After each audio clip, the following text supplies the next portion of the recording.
Depression and how entrepreneurs can overcome it. So earlier in my podcast episode journey, I gave a stat one day that was given by Forbes magazine, and it stated that over 72% of all entrepreneurs deal with mental health issues in some form or fashion. And what that told me is that the journey of entrepreneurship, it can be a tough one, but especially if you do not have the tools needed to manage not only the business side, but also the personal side as well. Something that I love bringing up is when you go to Barnes & Noble and you go to the business section, if you look to the left, you'll also notice that there's a self-help section right beside it. And the reason why is because who you are internally will show up in your business externally. So we need to make sure that we're clicking on all cylinders. And that's why your mental health, your personal development journey, it needs to be in sync. It needs to be at its peak performance so that you can perform better in your careers, but also in your personal life as well. And I want to talk to you guys a little bit about that. So one of the first things, and I'll make this quick, one of the first things that an entrepreneur can do in order to help them overcome their depression is actually by acknowledging it. And the reason why is because a lot of us, we don't take time to do self-inventory, do a self-check of how we're doing emotionally. We know how the business is going because we know the numbers, whether it be the numbers that you made this month in terms of income, revenue, net profit, all that stuff, right? How well your conversions are. All these things are things that we know, but when we ask ourselves how we're doing emotionally, mentally, spiritually, that can sometimes gives us a little bit of confusion because we haven't stopped and actually, tapped in and checked in on ourselves in that way. Something that someone said the other day, and it's a simple thing. You go and get your car checked, and if your phone is messed up, you may take it to Apple or to, T-Mobile and get it checked, right? You probably also go and get your teeth checked twice a year for cleaning, which is something that you should do, right? In addition to all other health checks. But when it comes to your mental health, how often do you check in with that? That's something that you guys really need to stop and really ask yourselves. And this is big because this is the thing that makes the business run. It's not, your employees, it's not your skill set, but it's the person using the skill set. It's the person managing the employees. And that's why I need you to be in top tip shape in order to perform at your best. Now, the second thing I'll add to this first step is that once you acknowledge it, you also need to practice embracing it. And that may catch you off guard because you may say, well, why would I want to embrace depression? Well, what I mean by that is you want to actually not spend so much time trying to fight your depression and trying to make it go away, because this is where a bad habit starts to fall in. So I'll give you an example. When someone's dealing with depression from grief, or let's say a breakup, a divorce, or let's say they just didn't have a great month business-wise, something that someone could do to try to make that depression go away is smoke it away, drink it away, or even sleep it away, whether it's them sleeping all day by themselves or sleeping with other people. These are things that adds to your depression, because not only do you now have depression, but also now you have a drinking problem, right? Or maybe you've picked up an STD, or maybe you've cheated on someone, like whatever the case it may be. Now you are dealing with two problems versus the original one. So when I say embrace the depression, I also want to make sure that you guys understand that I'm not saying that we just let depression have its way and tell us what to do. No, what I'm asking you to do, what I'm telling you to do, is to actually allow it to be there so that you can really focus on the actions that you need to take. Because just like when it rains and we do not try to fight the rain, when sadness comes, we do not want to get into a tug of war with that emotion as well. We want it to allow it to come and go, because there's a great chance the emotion that you're feeling is warranted. There's a good chance that you're not just feeling this emotion out of the blue, but something happened. And I want to tell you that things will happen. Things have happened to you, to myself, everybody. And they will continue to happen, just like it will continue to rain. The thing is now that we need to make sure that we're prepared when it rains. And that's what I mean by embracing it, okay? When depression comes, it doesn't mean that you're messing up or anything like that. And I don't want you to beat yourself up now that you're depressed, because as I stated earlier, now you have two problems. It's kind of like being mad that you're mad, or being sad that you're sad, or being anxious that you're anxious. It just doesn't make sense, because you're adding on in places that you don't actually have to add on to. And now it makes that pain even more difficult to deal with. Now, the second thing that you can do to help you to overcome your depression is actually stop and listen to it. Now, again, you may be asking, what do you mean by listen to your depression? Well, what I mean is, I want you to ask yourself, why is this depression here?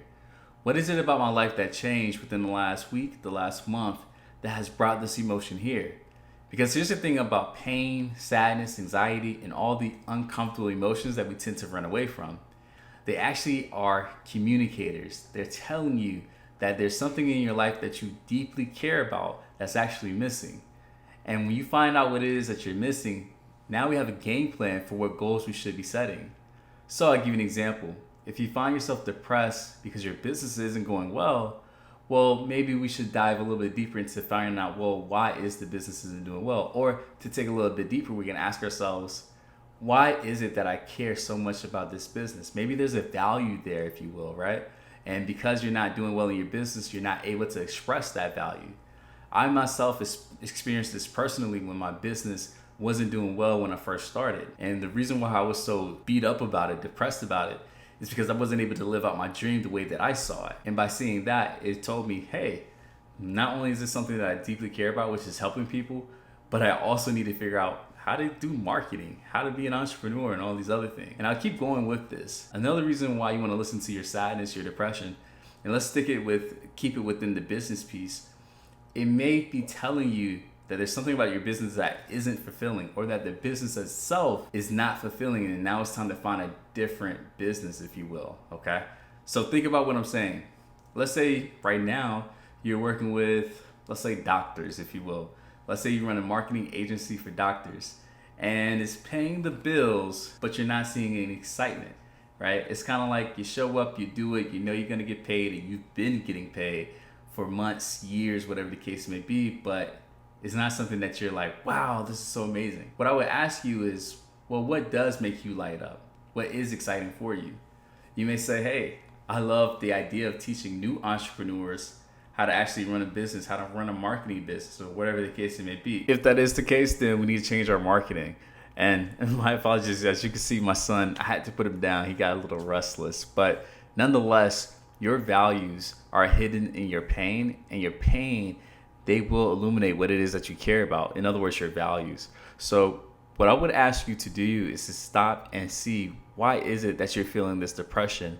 And ask yourself, on the other side of that depression, what is it that is showing you that you care about?